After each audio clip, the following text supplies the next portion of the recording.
It's been 2 weeks since a man flipped his kayak at Harrison Bay State Park and drowned. Family members say Christopher Goodine got tangled in the weeds at the bottom of the bay and never resurfaced. TVA crews surveyed and sprayed herbicide in that area about 5 days before the drowning. Channel 3's Nick Austin tells us how they keep invasive plants from spreading. From May through September, TVA routinely surveys nearly 50 reservoirs across the southeast. They're making sure that overgrowth doesn't affect public access to boat docks and marinas. It's a matter of safety and preserving the fishing industry.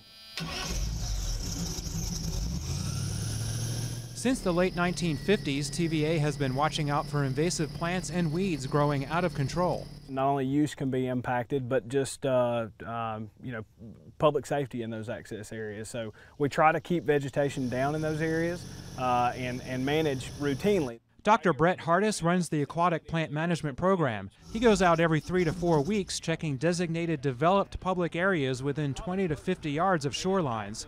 He looks above the surface, but he also uses sonar to look for overgrowth underwater.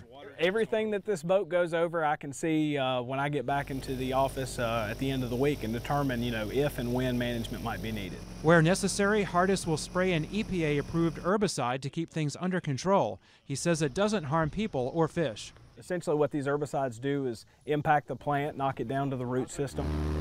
Whatever Hardis treats never actually dies, so he goes back to survey these areas to make sure overgrowth stays in check. So far this year, Mother Nature has cut down a bit on the workload. The vegetation was a lot slower coming on this year. That was mainly due to the cold winter that we had, but also the flow that we had in the springtime. Hardis says TVA isn't required by law to manage the overgrowth, but the agency felt a responsibility to start the program after noticing the problem.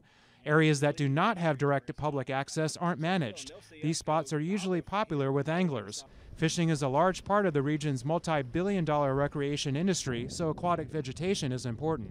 Fish have everything they need. They have shelter, they can find food and be effective predators in these areas. For more information on TVA's aquatic management program, look for the story inside the WRCB app. At Harrison Bay, I'm meteorologist Nick Austin, Channel 3 Eyewitness News.